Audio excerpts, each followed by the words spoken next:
So we have 3 presenters in person, and then we'll have 2 presenters online. Please hold your questions to the end. We should have 20 minutes for questions at the end. So without further ado, I'd like to hand over to Flaminia. Thank you.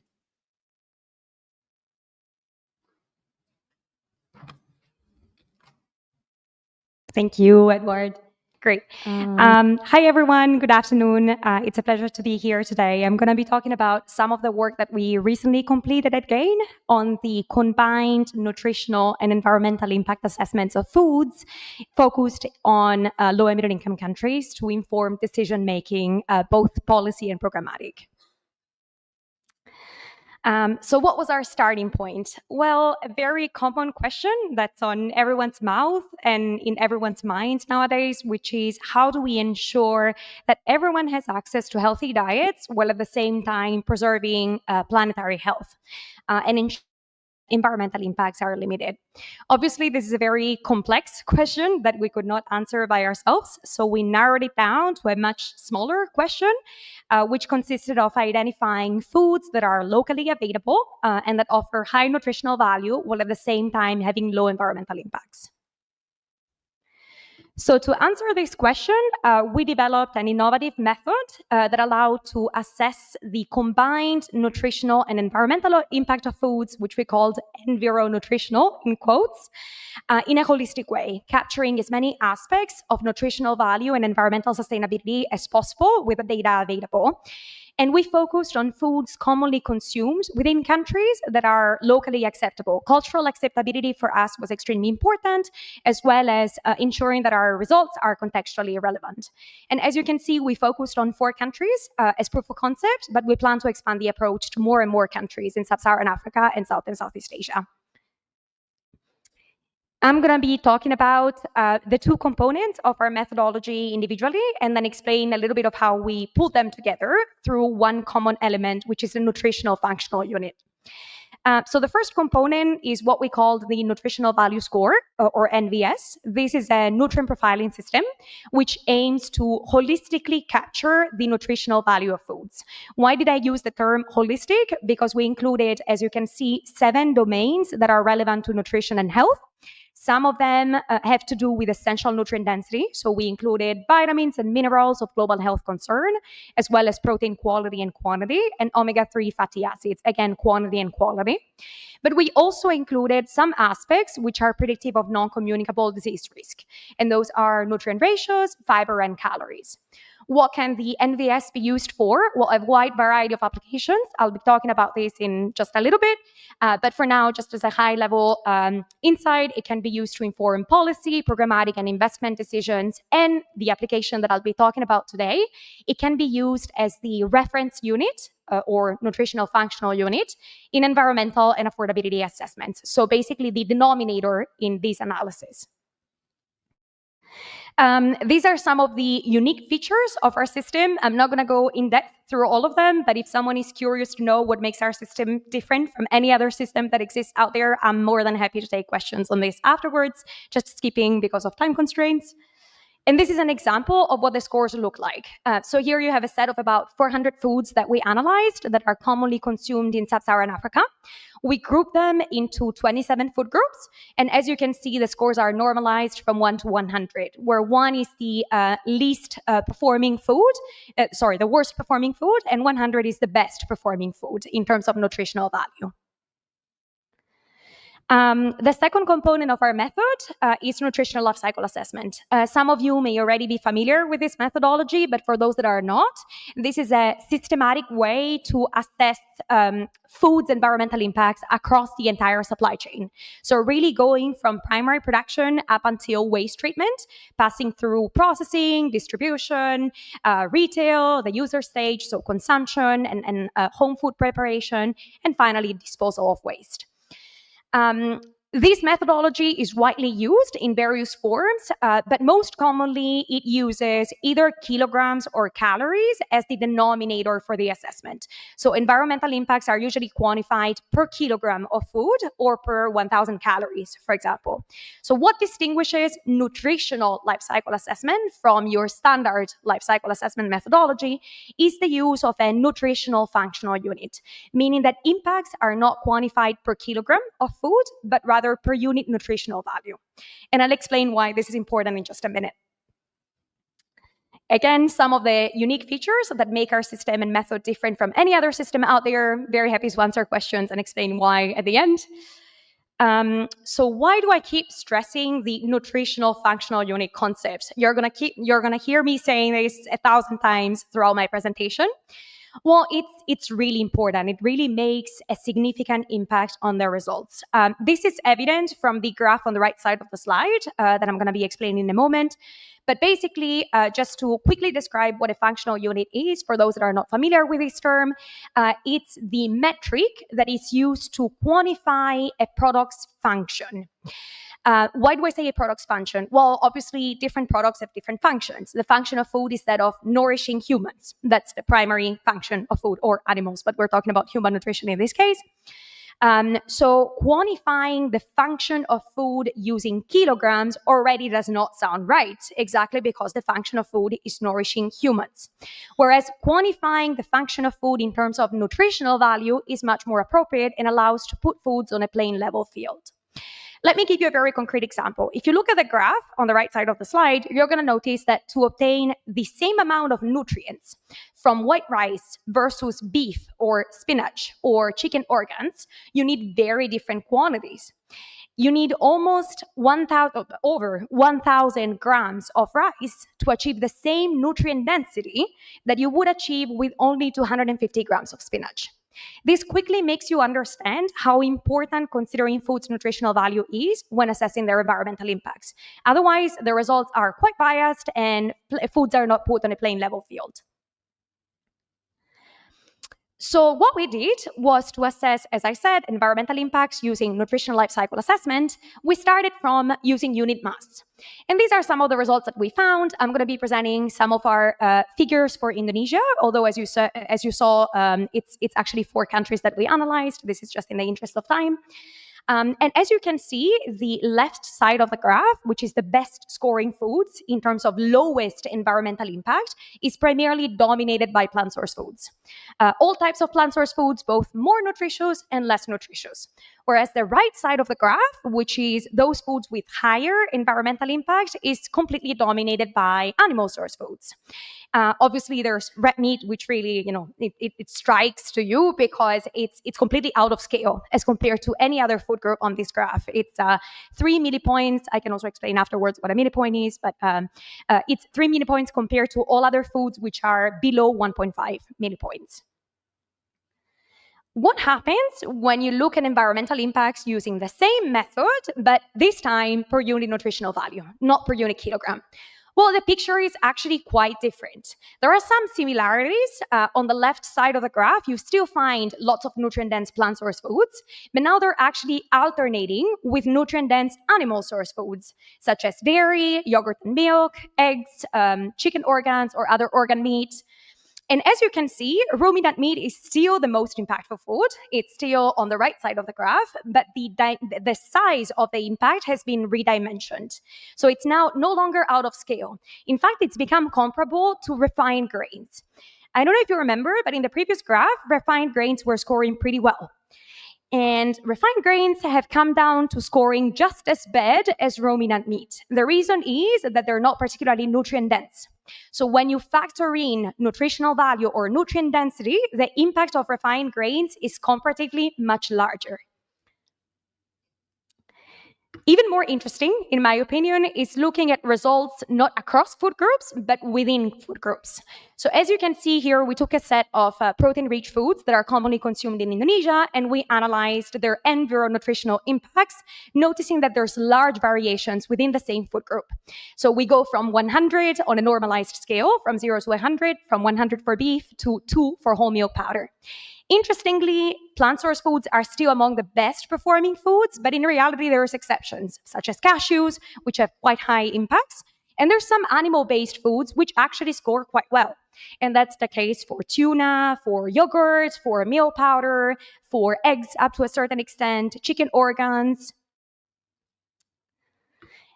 Digging even deeper into the results, and this time not looking at the overall environmental impact, but rather at impacts per specific environmental indicators, the situation, I think, in my opinion, becomes even more interesting.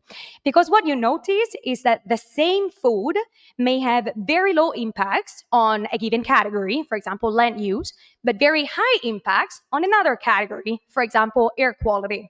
Why is this important? And here I pulled out the example of spinach and tuna, but there could be many more that can be highlighted from this heat map, and many more from our analysis in general. Why is this important? Well, if policymakers want to design policies within a given country, they need to take into account what are the country's environmental impact priorities. For example, if I'm in a country where water scarcity is a problem, then I might actually consider not promoting the cultivation of avocado, because avocado actually has a very high impact on water use. Whereas if I'm in a country where land use change is a big problem, then I might prioritize foods like, I don't know, tuna or like spinach, which score pretty well on that specific indicator. So this level of nuance, we believe, is particularly useful for policy and programmatic decision making. Digging even further into the results and looking this time at one specific impact category, so I've taken climate change as an example, but I could have taken any other impact category, we can look at the specific effects of different life cycle stages towards that impact category. What does that mean? Not all life cycle stages within food supply contribute the same impact to a given category. So in this case, primary production is clearly the dominating life cycle stage, the so-called hot spot, which causes the vast majority of the impacts in terms of climate change. But even here, there's nuance, and it's quite interesting to observe that for certain foods, such as a coconut or durian or mussels, where there's a large refuse portion, meaning the inedible portion of the food, which is wasted, the waste treatment stage actually represents a significant portion of the impacts. Same applies to, for example, tofu, which is a processed food, and for which the processing stage of the supply chain actually represents a large proportion of the impacts. So although it is true that primary production is the main contributor to climate change, there is some variability. And again, this may be insightful for policy and programmatic decisions, but also for industry decisions, for businesses that want to try to optimize their supply chains and invest in specific stages. So this leads me to my last slide. I hope I still have a couple minutes, which is about some of the potential applications and use cases of our work. There's a large variety of applications that could be drawn from these results, ranging from policy to programs and industry business applications, as I was saying. So in terms of policy, obviously these insights can be useful to develop healthy and sustainable dietary guidelines. So which are the foods that we should be promoting for both nutrition and planetary health?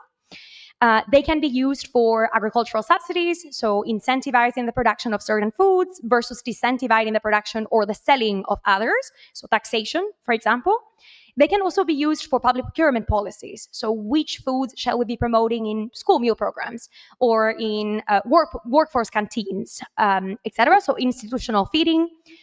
Front of package labeling, which is becoming more and more popular, that combines nutritional and sustainability insights for consumers to make more informed choices, regulations for food marketing and advertising, and a wide range of others that are not listed here, and perhaps you can also bring up some of them during the discussion afterwards.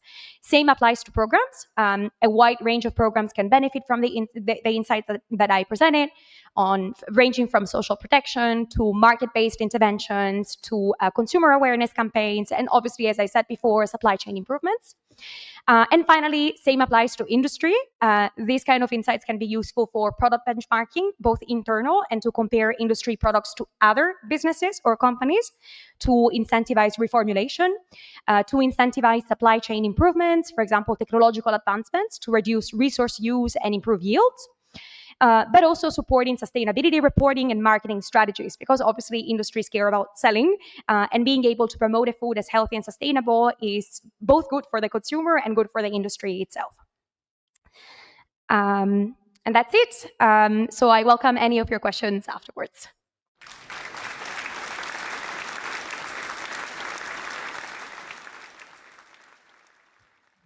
Great. Thank you so much, Flaminia. I think that the approach that you presented could really help us make joined up decisions between nutrition and environment objectives. So thank you. So next up, we have Richard Achankeng from the University of Waterloo. So over to you, Richard. Thank you.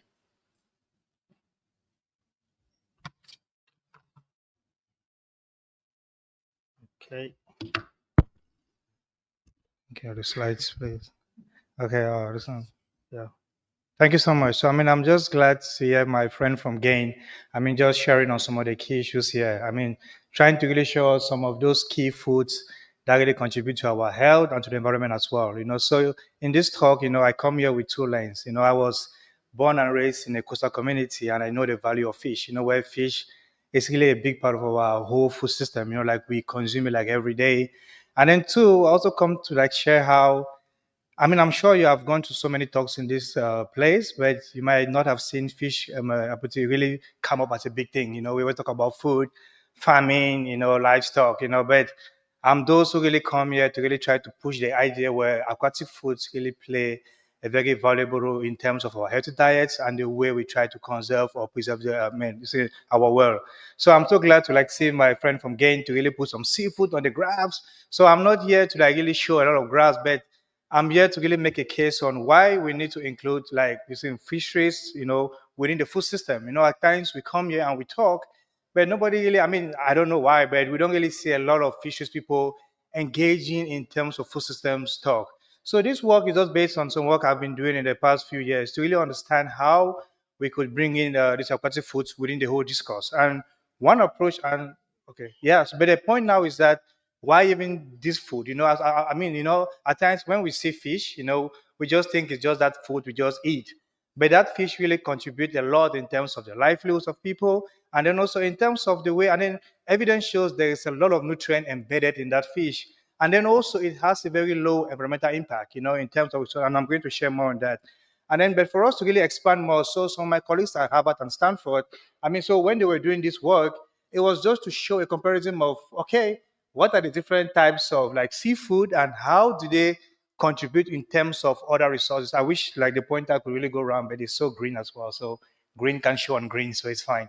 Yeah, but the point is you can see here that most seafoods contribute, almost the same micronutrients in terms of the beef we eat. I'm sure we have been here for the past 3 days now, and I'm not saying that it is bad, but the lunch we have been eating all contain mostly beef, but we are in a coastal country where they produce a lot of seafood. But how come we don't find those things most? I love beef. My friends tell me I love beef a lot, although I'm not big. But beef is like my main meal. But the point is, a lot of seafood also contribute enormous micronutrients. So they spend time at Stanford to like really understand what are these about the different stuff and then how do they really contribute in terms of the environment. And as you can see on the graph, they also contribute almost the same like our chicken, our beef, our lamb. So if you keep consuming more of the seafood, we are not only conserving the environment, but you are also having nutritious food. So I'm here to advocate for please keep eating more and more fish in your own meals to help save the planet. But then next now, but the point is, that's not my main issue. So last year I spent a whole full year at Stanford, and I was part of this a group where the first put to really create the human and planetary health group. But the point is that whenever I go to the talks, fisheries was not really the main thing. They will talk about global this warming, the climate is changing, the planetary health, But the point is, they were skipping a very important system, fisheries. How do we really understand this system? Well, system, like for example, if you see this picture here, was taken during my PhD fieldwork, and you can see just like in a simple coast, we have a lot of plastic waste. But as I can say, this waste doesn't come from the people. It comes from the ocean, and it could come from far away, from the US, from Indonesia. So it comes to a coast in Central Africa. So how do people deal with these things? But this is a connected system, where we have the fisheries, we have the people, we have all these ways to manage, but can they really manage all these resources? So that's why I kept, although I've tried to apply for some grants there, and they were like, no, we don't really understand fishing. How come it is engaged in human and health issues? You do that, but I'm like, there is a case. We need to keep involving this in the discourse. We can't just abandon a very important system.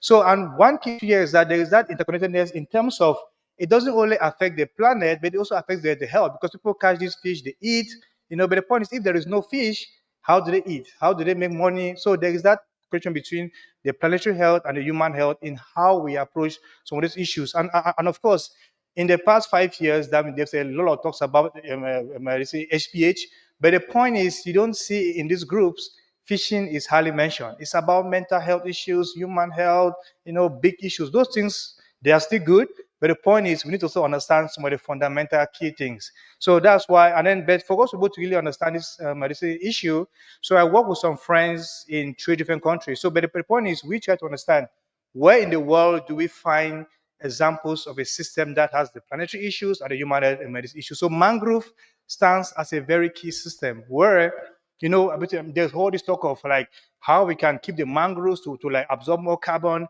But the point is, beneath the mangroves, there are people harvesting the fish, So, but we always talk about this big thing, like they'll map out hectares of land. Let's conserve the mangrove in Gambia, in Ghana, So, but the point is, those were human interaction systems. People were engaged in those systems.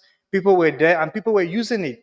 But the point is, we always come up with these laws and policies. So what we did is that we tried to let's say analyze these 3 different countries to like see what is that human health issue in terms of managing the mangroves and how are the implications in terms of how that relates with the human health. And what we are seeing across the 3 countries is that, of course, there is that increased pressure to harvest more of the fishes because, of course, we need more fish to feed more people. And then also there is a market demand. Like in the world, like all the rich people, they want to eat more this is healthy food because but the fish is so I can say fancy and good. Like having a lobster meal is way more fancy. It's nice, like in a very good date also, or something. But the point also now we have many people coming into the sector because they have no jobs. So we see a system where there's a pressure on the mangroves, and then there's also a need to harvest more fish. But the point is, we also have this capitalist system of we need to conserve the mangrove. So the government or the people, they will not come up with all the policies on, okay, we need to like consider mangrove, don't go inside there, but they forget to understand the human dimensions within the systems. So these are the things we are seeing across all the cases. There is all this issue of pressure on the system to really feed more, and then also in terms of how we can manage their livelihood issues. But now, for me to connect it in our whole discourse, so what we are seeing, of course, I'm not saying that engaging in medicine, then the mangrove is good. But of course, we see how there's a mangrove degradation. Like there's a lot of cutting down of the trees, interacting with the whole system, pollution as well, biodiversity loss, which all affect the way the mangrove can provide more for us and the environment. So there's all these issues, but also we have some human health issues as well. So the more we try to see ways, because of course, as I said, if we now take people away from the mangrove, what do they eat? Like those were their main source. That was their cultural engagement and stuff. And then also now we have seen areas where people are forced to leave the communities, because they have no other job. And also we have a rising issue of mental health because they were born knowing fishing is my main livelihood. About it, I can say, but fishing compared to like say other resources, it's a whole field where you need to have been born into it. Like you can't just jump to and say I want to be a fisher. No. So it's something you have been born into it from birth. So, but now to tell that don't do it anymore. How do we really manage? Like, of course, it's good to like conserve the mangrove, but there is all these human health and medicine interactions that really affect these people, and that's why I'm here. And then we try to make them a case. Okay, now how can we really manage all this system? Of course, is to have like policies that manages the planet and also the as a people, and also to also try to understand their culture and their behavior. Because the people, they have the indigenous knowledge and they understand the systems. They can be able to really know how to manage things around there. And then also, but of course, we have been this happy to like see trends where people are now trying to support them more to like teach them of alternative ways of about the livelihoods and how they can best manage the ecosystem, like to manage the mangrove, manage the fisheries, so that there's that dynamics and balance within those systems. But these are all things that we are the ones trying to push this movement, and we're trying to really make sure that we don't just think of like the whole carbon credits. We know if you manage 10 hectares of mangrove here, but there's a people that there. And then also fisheries is always like many people like governments when they come to their food system policies, you don't really see so much like talk about it. But my goal is that fishing, it might look so like small, but it contributes a lot in terms of so many of these medicine aspects. And then now, like my last slide here is just how one thing we need to really do is that aquatic food, and I wish maybe if you stay here more, try to eat more fish. It really helps in terms of our nutrient. And then two, it's a complex system where there's a human aspect and that this environmental aspect as well. That we must really understand the two issues. And then also, of course, we need to really do more and to learn more in these issues. And with that being said, I would like to thank you all for this time. But that picture is an AI one; it's not mine, so I don't know where that thing came from. And also just to thank my students who really able to help me in this work, and also to thank all the organizers for their time to really fly us. I mean, for me to have flew for like 20 hours plus to come here means I really value this talk and to really be able to share more about fishery. So please eat more fish, and when you make your policies, try to put in the voices of fisheries people within those discourse. So, and I would expect that the next year we should see more about the fisheries folks coming here to share, because I mean, even between when we saw the whole 10-minute talks, like the 1-minute talks, there was no fisheries there. So, but next year I will try to push my students and to push more groups to really talk more about fisheries, because it's an important part of our food systems. Thank you so much.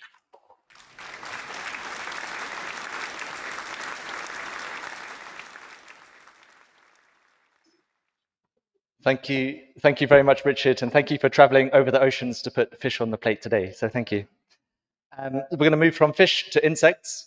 So Sujan Sapkota from Herd International, over to you. Thank you.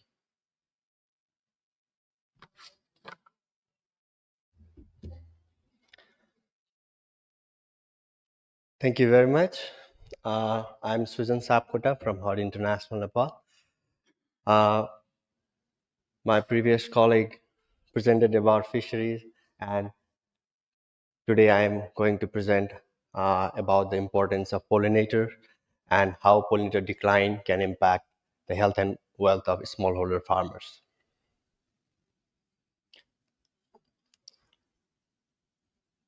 In the right side, you can see the picture of Nepal landscape,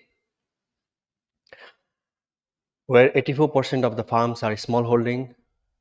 People are highly reliant on local agro-ecosystem services, where 3/4 of the crop species depend on pollinators, and pollinator decline is one of the major threats. Likewise, food insecurity and malnutrition are high, and the area is extremely vulnerable to climate change and environmental degradation.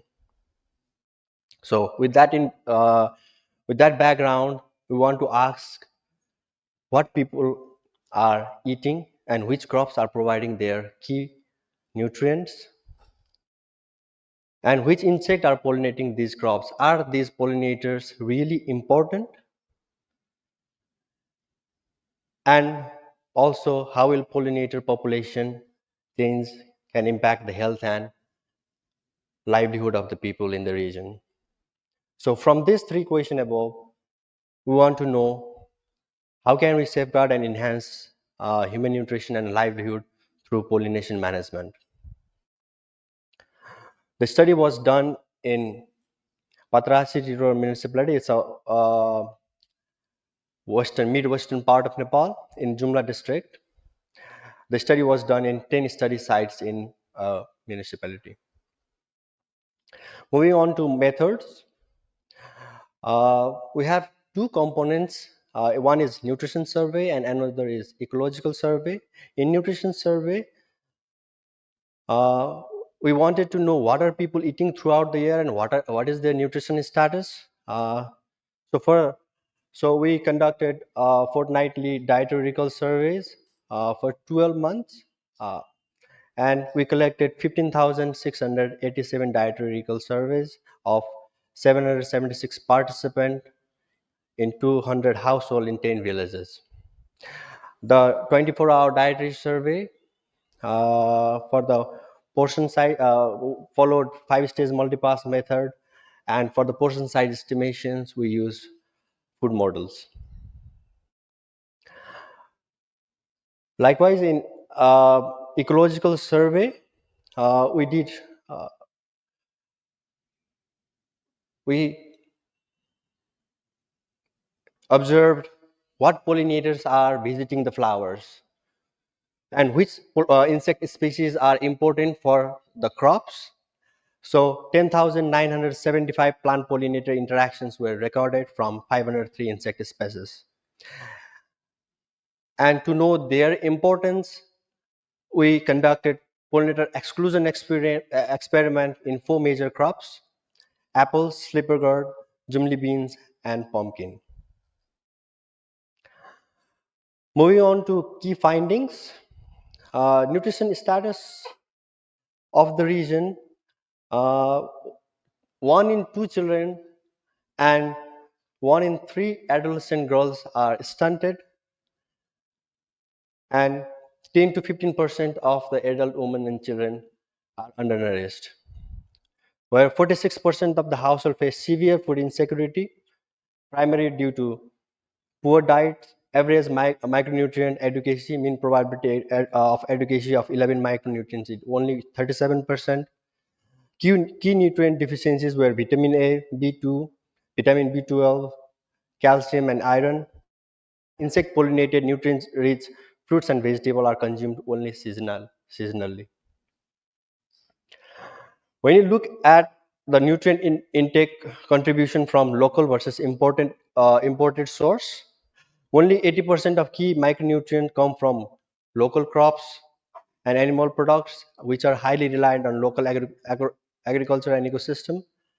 And when we look at percentage of nutrient intake from pollinator dependent crop, it is only 18% of the diet by weight, but contributed large percentage of key nutrient, uh, like vitamin A, folate, vitamin E, folate A.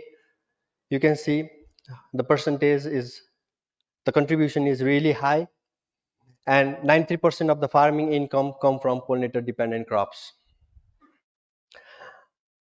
And what are these pollinators? Which pollinators are really important for those crops? So we created this network of pollinators, uh, which are important for those crops, and we found this honeybee species, bumblebee species, wild honeybee species, hoverfly, mining bees, and solitary bees are very important for the crop pollination and for the nutrition of the people.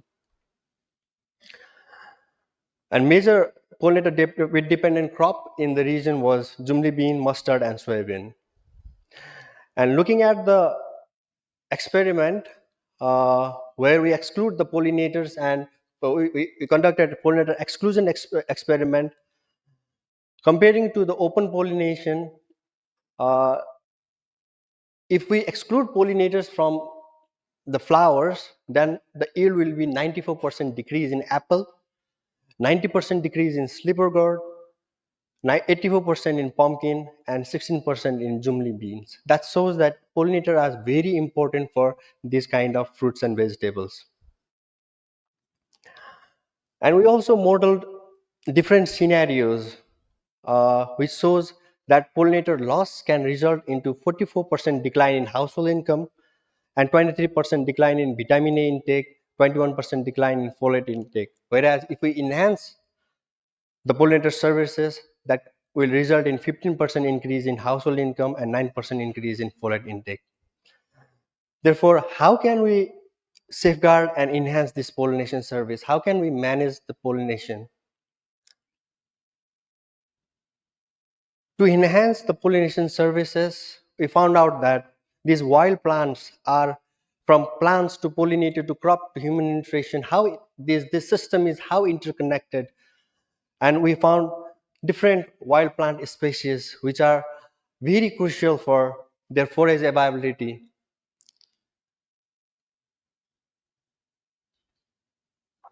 So to conclude, like water, seed, fertilizer, labor, agrochemicals, and different other things.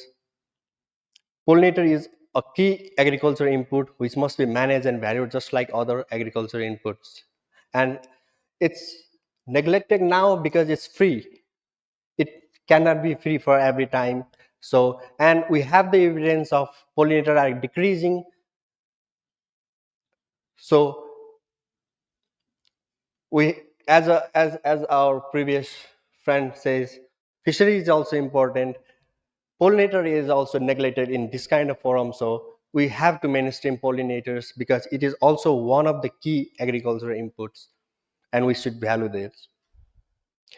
So from our study, to conclude, uh, agroecological intensifications, including pollinator management and behavioral change, communications, social and behavioral diet changes, can only enhance human nutrition and biodiversity for the improved nutrition, livelihood, and biodiversity. This is our study team. The project is called Micropole Project. It's a 3-year project uh, supported by Belmont Forum. Uh, Technical support for ecology was provided by Bristol University, and for nutrition, University College London. Helen was also involved. Uh, and other in the field, Hard International was implementing that research study. And from this evidence, in this forum, I also want to say that from this evidence, we were successful in the last year project to embed pollinator strategy into provincial strategy in Nepal, in the Karnali province. And if bidding is successful, we are going for national pollinator strategy, which will be the first strategy in Southeast Asia. Hope for the best. Thank you very much.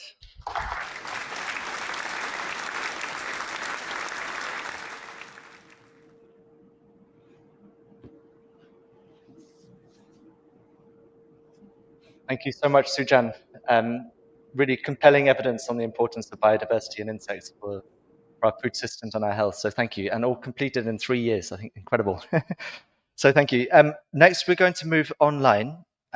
So we are going to hear from Cecilia Msugoya from University of Washington. And Cecilia, we can see you in the room, so welcome. And if you are, in fact, at the University of Washington, good morning to you, and thank you for joining. So Cecilia, over to you, and you have 10 minutes. Thank you. Thank you. I am currently based in Seattle right now, so it's a pleasure to join you all virtually.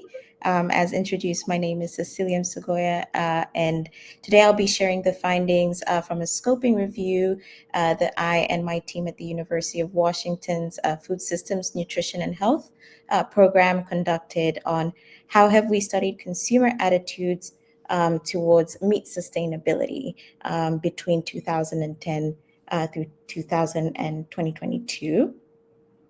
So just to ground us off, I know most of you are very aware of the conversations that happened today around increasing increasing emphasis on just shifting dietary patterns for sustainability, so that be environmental, health, or ethical reason. And oftentimes we place consumers at the center of this, one, due to their role first in shaping food demand and also being influenced by broader food systems.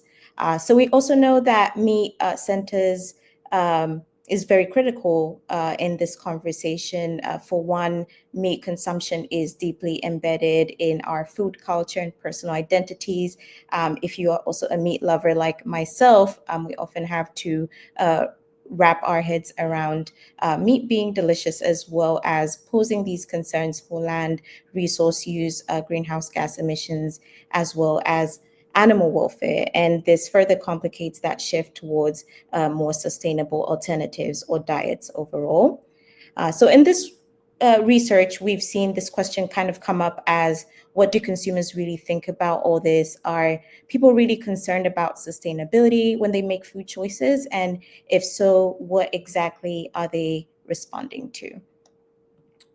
So we know, of course, there are many different groups that share an interest in understanding consumers' attitudes towards sustainable meat consumption. And often they have very complementary and sometimes very conflicting goals. So think of it as public health nutrition is probably wanting to promote healthy eating, whereas you have somebody maybe in the agricultural sciences wanting to reduce carbon footprint or improve animal welfare, and somebody who might come from a background of being a private sector marketer wanting to market an animal product.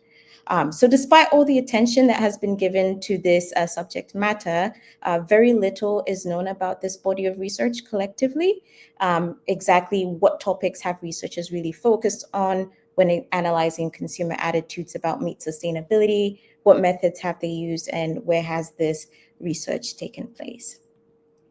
So to address this gap, the objective of our research was to systematically characterize the landscape of peer-reviewed research during this time period of 2010 through 2022 on consumer attitudes towards meat sustainability, but specifically focusing on environmental impact and animal welfare as two important and also growing components of sustainability. So to achieve this objective, we conducted a scoping review, which is a knowledge synthesis method that is designed to systematically map the existing literature on a topic. And the goal with a scoping review is usually to identify knowledge gaps, identify what the key issues being highlighted in the literature are, and then point towards a direction for future systematic reviews or research. So following the 5-stage ARCSA and O'Malley framework that is provided for conducting a scoping review, I and the team set up to first identify what our research questions are, identifying the relevant studies, selecting those studies, and charting the data, which is another way, perhaps in systematic reviews, that we call extracting information, as well as reporting and summarizing these results. And just to provide more context about sort of our process around identifying relevant studies, we began with a comprehensive search of the literature across 5 major databases covering disciplines from public health to agriculture as well as business. And while conducting this literature search, we applied some inclusion and exclusion criteria, specifically that the study had to be peer-reviewed, published in English, contain original empirical data, as we're not interested in looking at really secondary data, but looking more so firsthand, how have researchers really studied consumers. And also be published in the time period that we were looking to examine. So that was between January 2010 through December 5th, 2022, at the time when we conducted this search. Additional criteria that we applied was, one, the participants had to be on consumers. So literally defined as members of the general public. Studies needed to examine attitudinal constructs from consumers. So there was a range like knowledge, beliefs, behaviors, preferences, perceptions, etc. And also that studies had to focus specifically on beef, pork, and chicken. And this is in particular due to the focus of sort of animal welfare and environmental impact centering around these species. And it had to focus on it either directly or as within broader terms such as meat or livestock. And lastly, that it had to critically also address environmental impact and animal welfare first before other sustainability considerations. So for studies that were eligible for inclusion, we further extracted information on geographic location, scale, what meat type they focused on, who were the participants that were being examined in these research, what study design or methodological approaches did they use, did they look at animal welfare and environmental impact alone or together, and if they were looking at specific animal welfare environmental impact concepts, or if other sustainability concepts emerged in these publications, what were these? So our findings, first of all, foremost, based on that initial search, we had about 12,960 records, which is a large sum of research. Through a process of systematic title, abstract screening, as well as full text screening, we obtained 512 publications that were eligible for inclusion and then proceeded to have data extracted from them. Overall, we saw our findings first highlighted that there was a substantial growth of research on consumer attitudes towards meat, environmental impact, and animal welfare over time, and this spanned across 65 different countries. When we really tried to disaggregate that by studies that examined environmental impact alone, we just saw a general increase as well in publications that examined environmental impact. For those that examined animal welfare alone, we saw a general increase right about 2021 through 2022. There was a dip or decline in research. And more notably, after 2020, there was a surge in publications that examined both environmental impact and animal welfare, as you can see in that blue sort of line. And despite the global search, we did discover that there was a significant geographic skew in where this research has been conducted. Most studies were done in high-income countries. We found about 82% of the publications were published in high-income countries, with the greatest number, about 50%, coming from Europe and Central Asia, then followed by North America, East Asia, and the Pacific, as well as Latin America and the Caribbean. The least representation was from South Asia and Sub-Saharan Africa, which combined accounted for 2% of the 512 included studies. But overall, a general trend or growth in the research across a different type of economies. When we looked at specifically species, we saw that overall, our publications tended to focus more on multiple species at the same time, or just generally meat or livestock, as the researchers would define it. The remainder of the studies single-handedly looked at one specific species. So they would look at an attitude or demand for beef that is, raised in a certain environment. And although I'm having trouble with my animations, I did want to share that aside from that, we also had methodological approaches. So some of our results on methodological approaches indicated that we saw a large portion of studies relied on survey-based studies. So this included administering questionnaires to consumers about their attitudes or intentions. We also had a subset of studies also examine discrete choice experiments. So that was participants would either sort of indicate their willingness to pay or choose between products or scenarios, indicating how much sustainability factors influence their choices. We had a smaller subset of studies that examined used qualitative methods and mixed methods, and we had some that also examined behavioral change interventions. So if I have an informational campaign, a dietary intervention, or a plant-based alternative, how does the consumer behavior shift?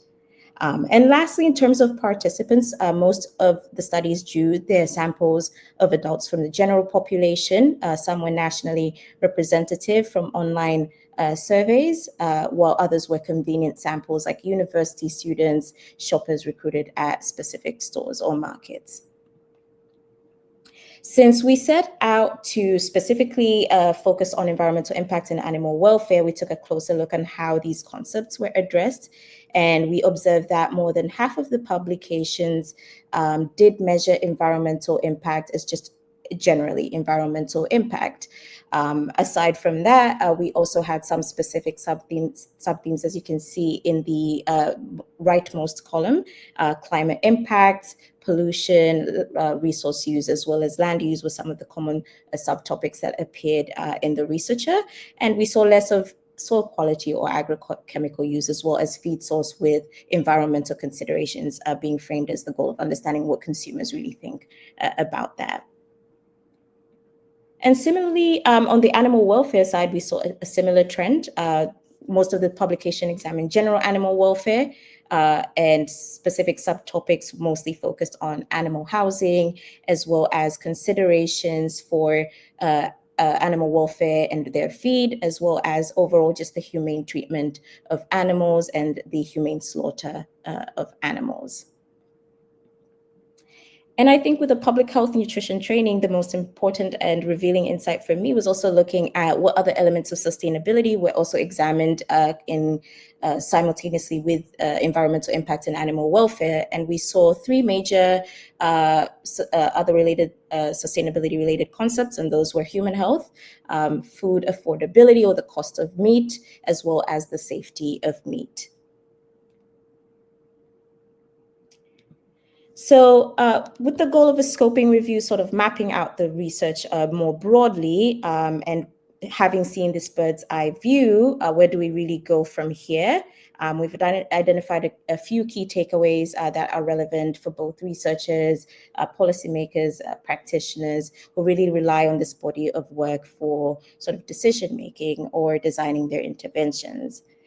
For one, our review makes it evident that consumer attitudes are complex and no single discipline or method can capture all aspects of why people choose sustainable or unsustainable diets.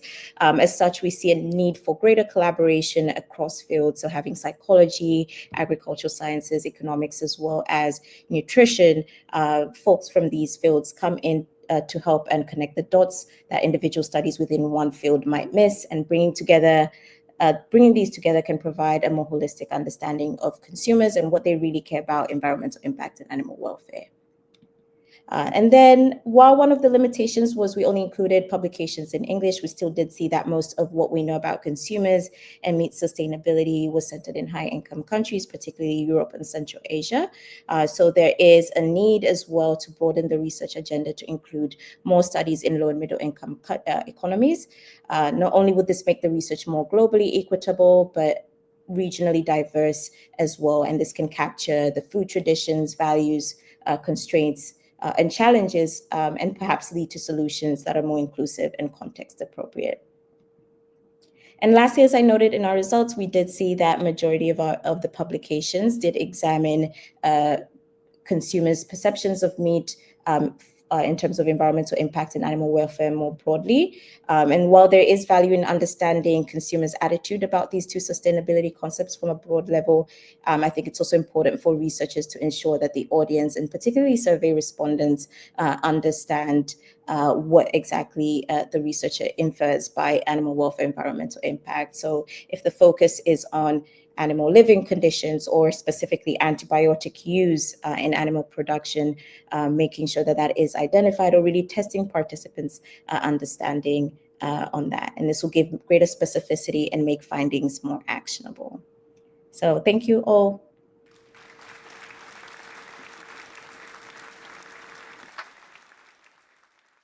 Thank you very much, Cecilia, for showing us that landscape on the evidence that's available on consumer attitudes to meat sustainability. So thank you very much. We have another online speaker.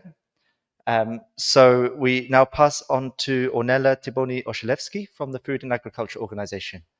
Over to you, Ornella. Thank you very much. Good afternoon. It's really an honor to be here today. Thank you for the invitation. I hope you find this presentation interesting and useful. My name is Ornella Tiboni, and today I will present one of my PhD thesis papers on sustainable diet optimization, considering nutritional, environmental, economic, and cultural dimensions. Humanity has thrived under stable climatic conditions for over 12,000 years, but it is now responsible for exceeding 6 out of 9 planetary boundaries, threatening global stability and human survival. Agriculture and food systems are key contributors to these transgressions because nearly half of food production depends on unsustainable practices. Additionally, according to recent estimates, suboptimal diets account for 22% of global mortality, and over a third of the global population cannot afford a healthy diet, highlighting the need for transformative changes. Although frameworks such as the Planetary Health Diet offer solutions, aligning them with cultural and economic context and fostering supportive food environments remains a challenge. To our knowledge, no study has assessed sustainable diets in 4 sustainability dimensions simultaneously, rather mostly on 2 dimensions at the same time. Ultimately, a question remains to be answered. Are sustainable diets feasible?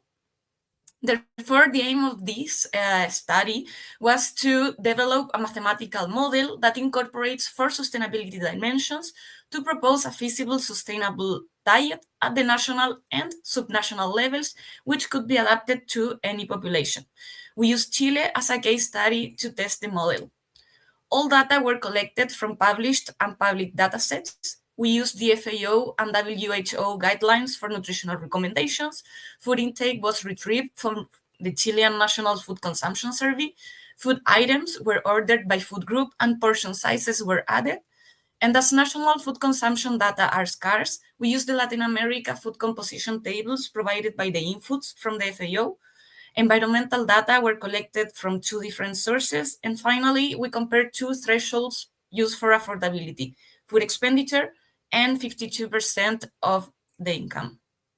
4 non-linear mathematical programming models were developed to optimize diets while considering cultural acceptability, affordability, planetary boundaries, and nutritional adequacy. All models consider the following constraints: nutritional requirements and recommendations, and affordability. The greenhouse gases model aims to minimize the greenhouse gases emissions. The cost model minimizes the food expenditure. The HBQ model seeks to achieve the least deviation from the current diet. And the MOGHG, or multi-objective optimization model, optimizes for all the constraints altogether, doubling the weight for the current diet, least deviation. Additionally, all models were applied weekly, and this model adds the planetary boundaries constraints, only the multi-objective optimization model. And owing to time constraints, the multivariate optimization model, that is this one, results for the general population, that is 19 years old or more, were prioritized for this presentation. Regarding the cultural aspects, this graph shows the quantity differences for each food group in the reference diet in the dark green, in comparison to the optimized diets. By food groups, the most important reductions in terms of grams across the optimization models were dairy, meat, and sugar. Moving to the nutritional dimension, the baseline diet, the first bar on each graph is a different nutrient. The baseline diet contains 4 nutrients that do not comply with nutritional requirements, that is energy, protein, polyunsaturated fat, and sodium. And compared to the reference diet, in the optimized diet, all nutritional values tend to decrease in all models except for polyunsaturated fat and fiber. With respect to the transgression of planetary boundaries, this graph shows in yellow the minimum threshold for staying within the safe operating space for of the planetary boundaries, while in red the maximum uncertainty range. 3 planetary boundaries were crossed in the baseline diet: land use, greenhouse gases emissions, and phosphorus use. All models showed reductions across all environmental indicators compared to the baseline, and the multi-objective optimization model, that is the last bar, managed to bring all the planetary boundaries into the safe operating space. Additionally, when comparing the environmental impact of different food groups in the baseline diet, this graph in the left, results show that in the baseline diet, meat is an important contributor, here shown in violet. However, after the optimization, this graph on the right, meat contribution was greatly limited, while the relevance of cereals in red and dairy in pink contribution increases. Regarding the affordability of the diet, the baseline diet is affordable both in terms of current food expenditure as well as in terms of income percentage, shown in the green dotted line on the top. However, when separating the analysis by income quintiles, the scenario varied.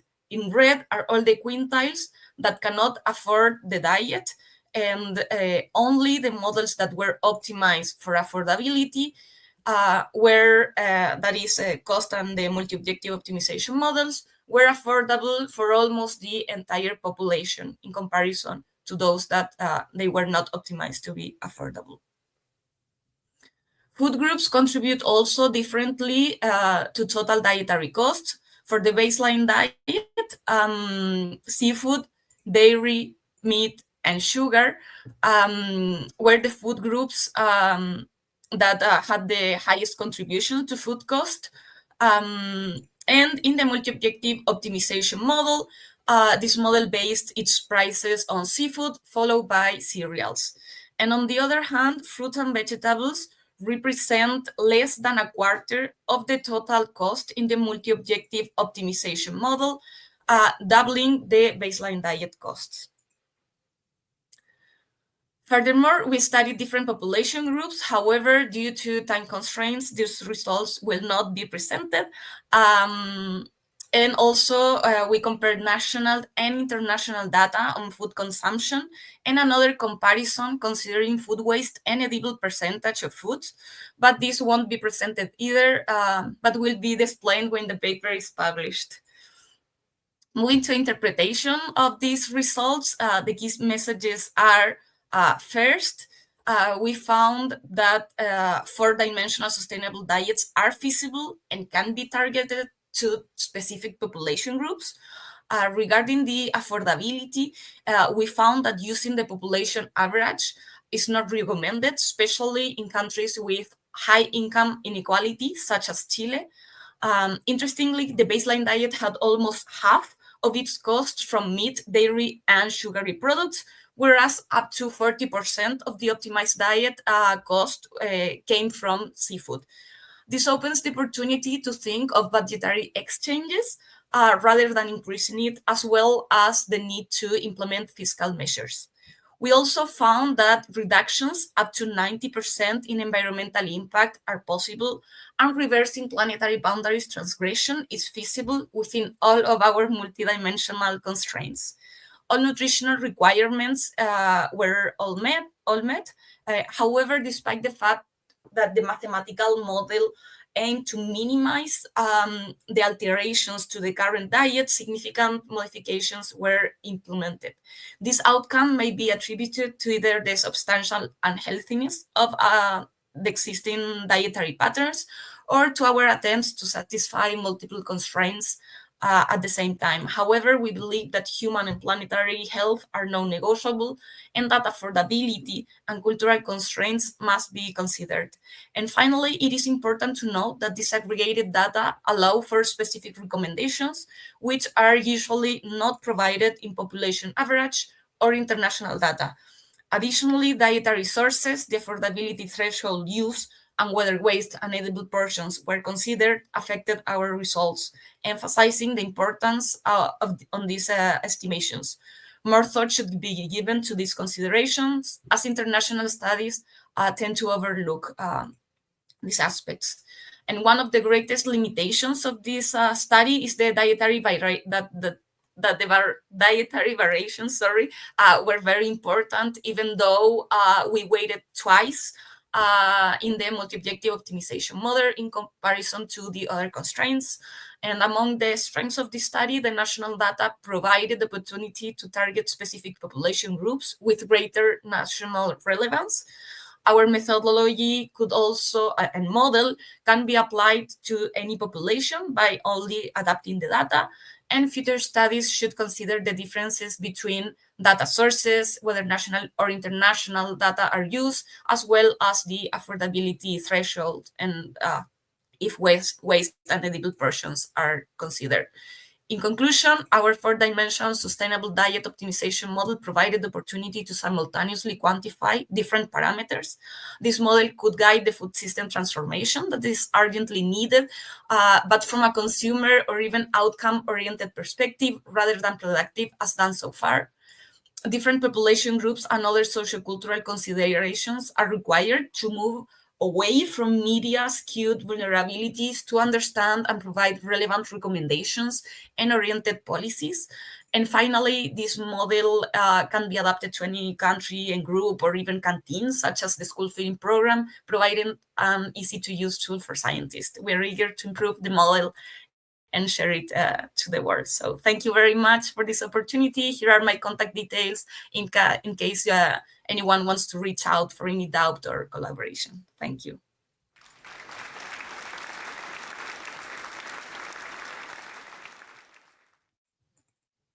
Great. Thank you very much, Ornella. So we're going to move now to questions. We have 10 minutes for questions. So what I'd like to do, invite please the speakers up onto the stage here. We'll take 2 questions from the room, and then we'll take 1 question from online. And then we will see where we are after that. Thank you. There was a very quick hand there. Yes, please, sir. Yes, thank you so much. My question goes to Flaminia. You said cashew is the worst in terms of something. Now, Tanzania, I think cashew is the leading export crop, and I really wonder what is happening. And can you really advise us? Because we take it as a wonder crop, it's wonderful, nutritious, and so on and so forth. Now you're telling us it's the worst in terms of something. Thank you so much. Thank you. And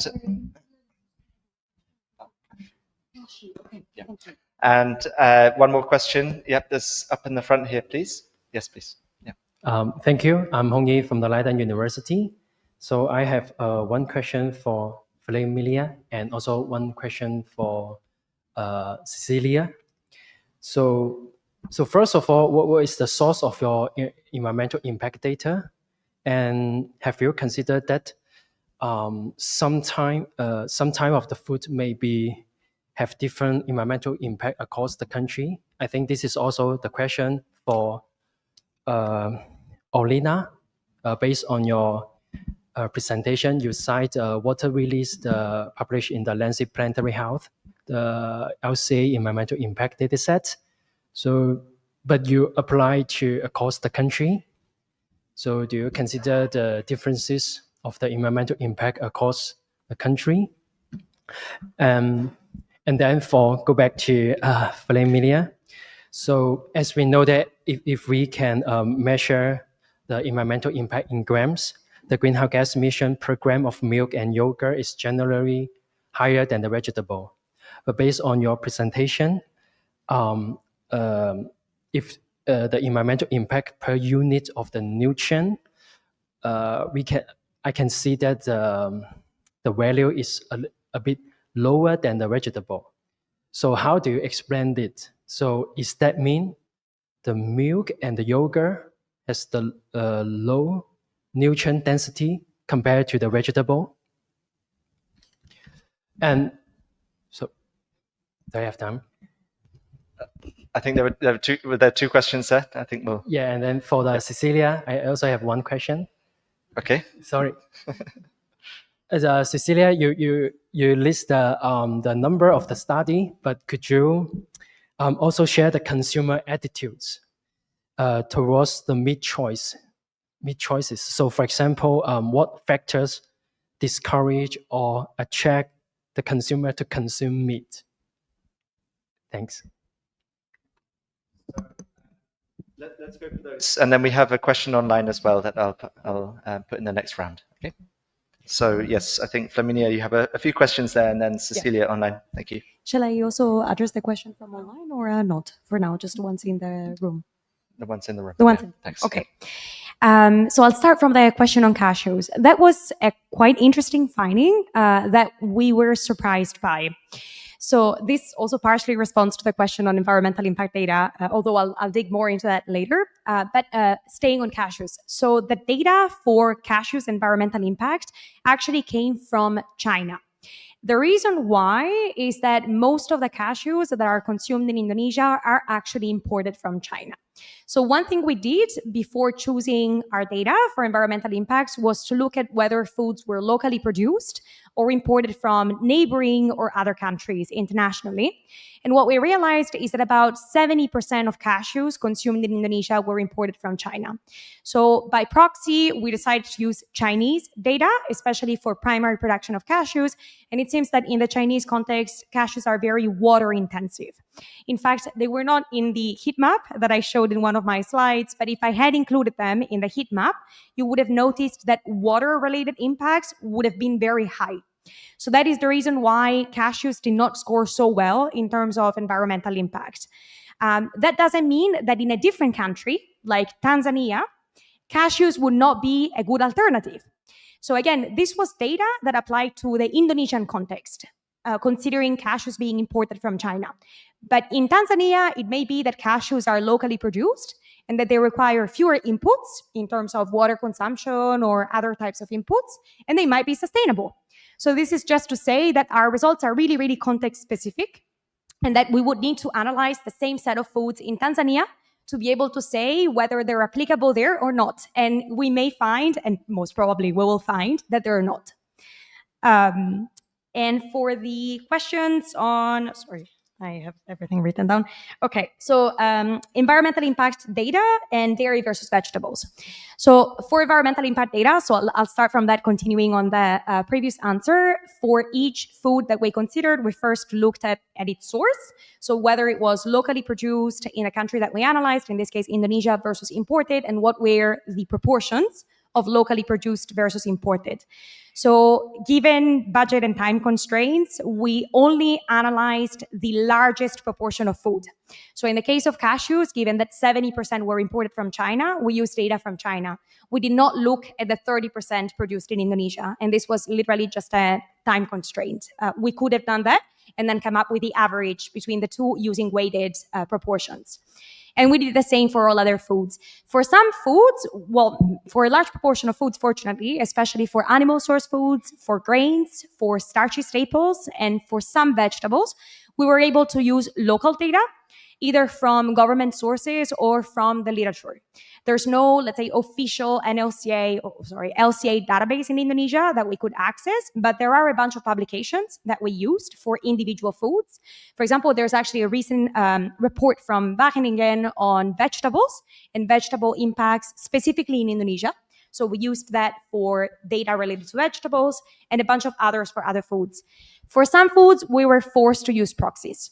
So, for example, for certain types of fruits, we used proxies from India, which has quite good LCA data.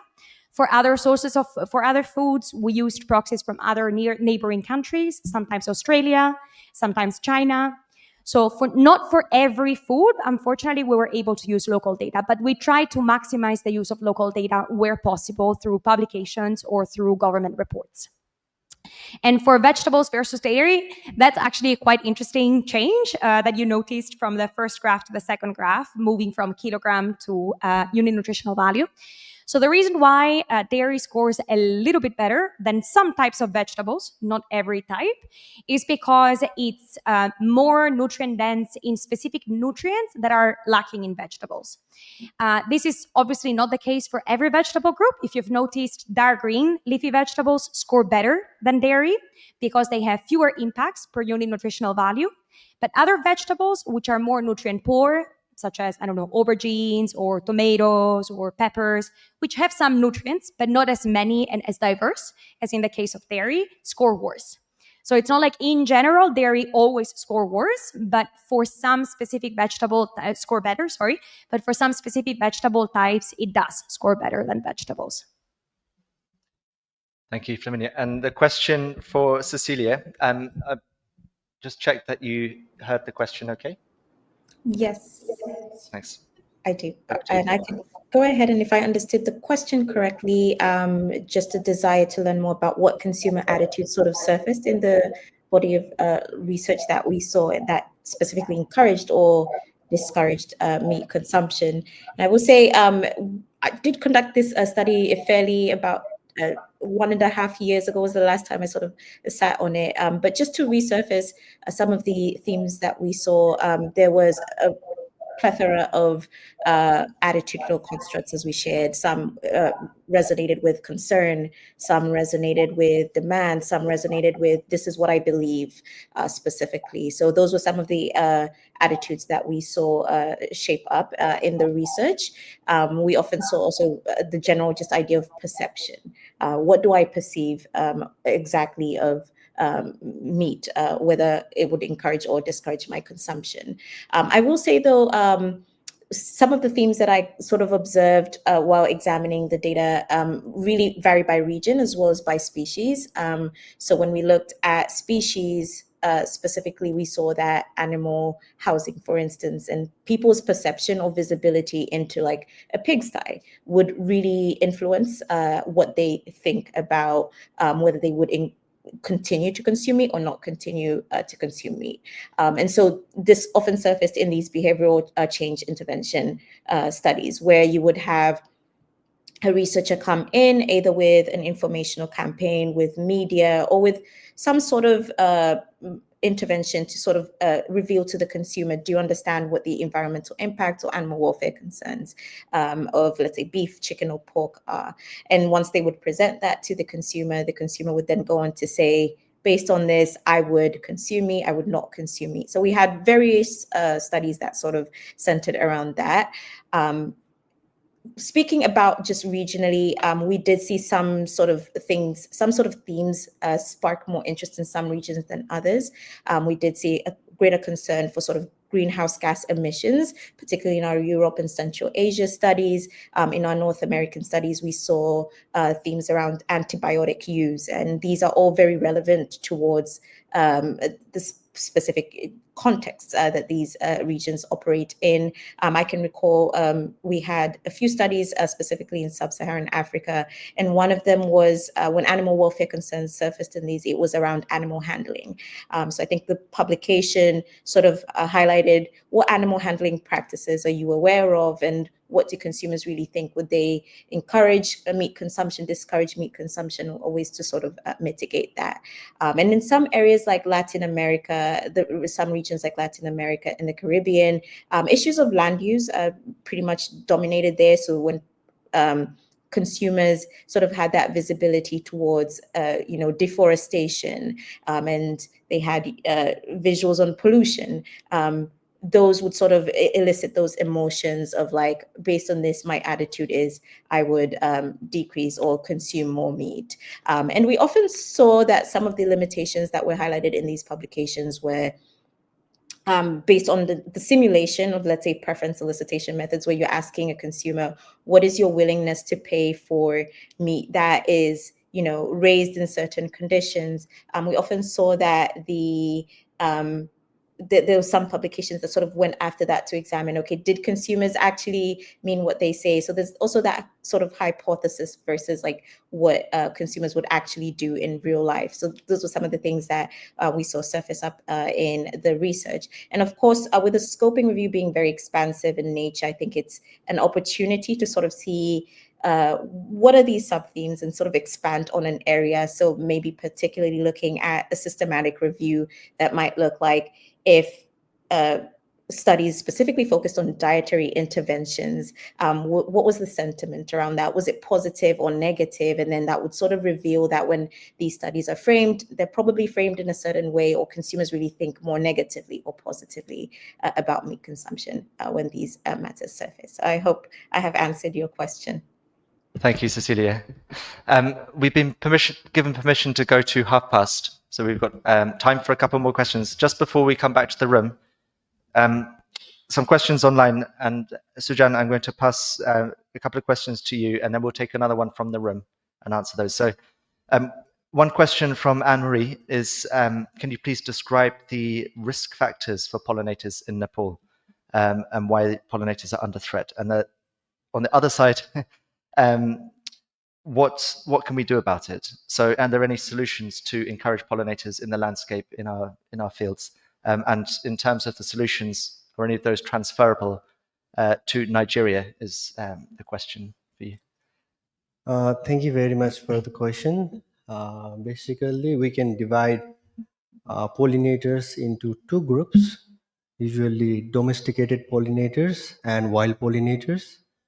For domesticated pollinators, especially honeybee species, the major problem that we found from our evidence was bee disease. Extreme weather events is impacting them, and then use of pesticides were the major reason, top three reason for their decline.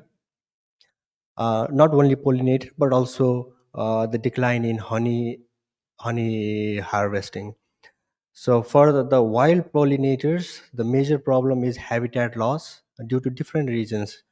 deforestations or human encroachment into natural habitats, their natural habitat. Other is monoculture and shift in weather events, use of pesticides, and so on. So these are the major factors that are risking. And then another one major important thing that I also presented there is the destruction of forage availability, destruction of these kind of flowering plant, non-crop flowering plant, wild flowering plants. We thought people think that they do not have any use, but they are the major contributor for the food for the pollinators. So destruction of those plants were also major important. And for enhancing the pollination, major important thing that we understood from our study is honeybee species is one of the major contributing pollinators, pollinators.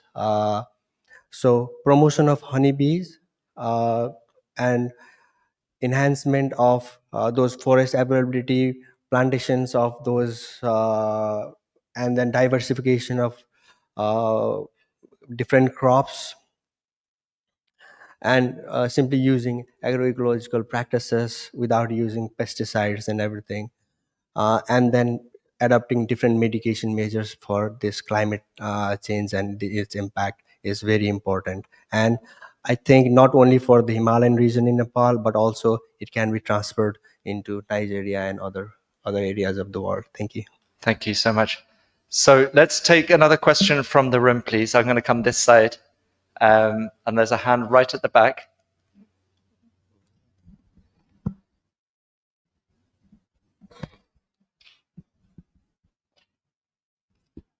Thank you very much. My question goes to Sujan.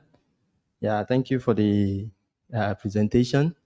I want to ask, you have mentioned so many factors now, but there is an emerging intervention that's going on in Africa, which is genetically modified seed.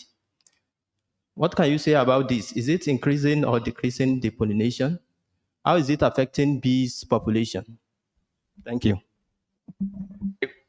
We're going to take one very final question just down here in the front. Please keep the question brief, and we're going to ask for the answers to be brief as well, and then we'll wrap up. Thank you.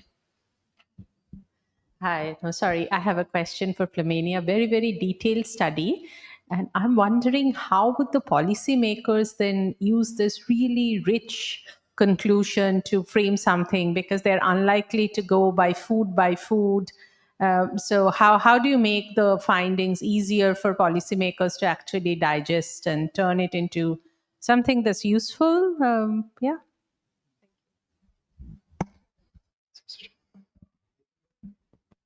Thank you for the question again.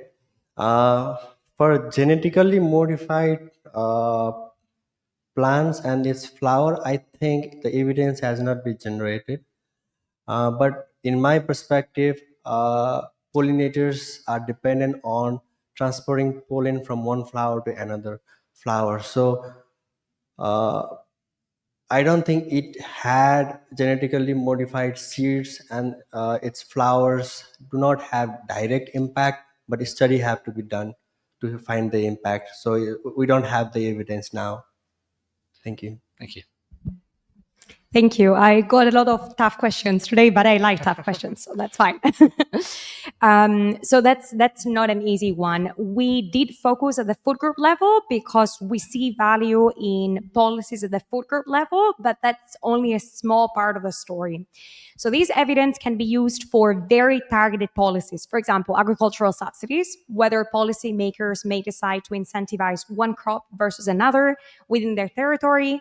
I think that the heat map that I presented planet with impacts across different environmental indicators may be very useful for that.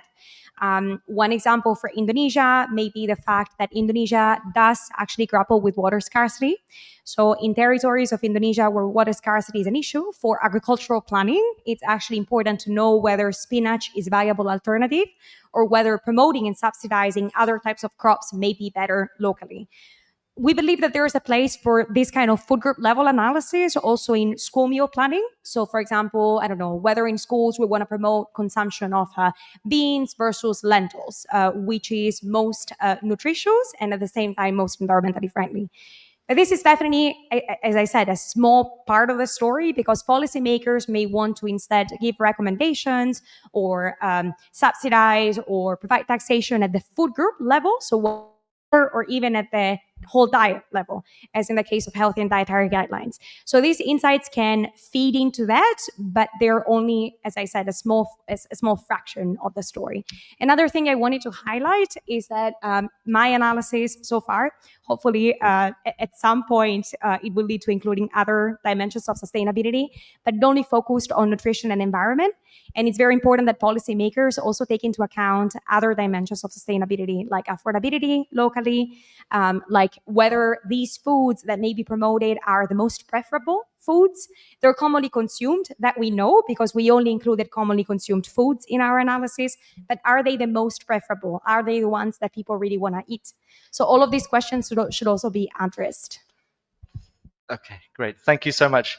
And we'll close there. Thank you, everybody, for your participation. And thanks again to the speakers. A round of applause.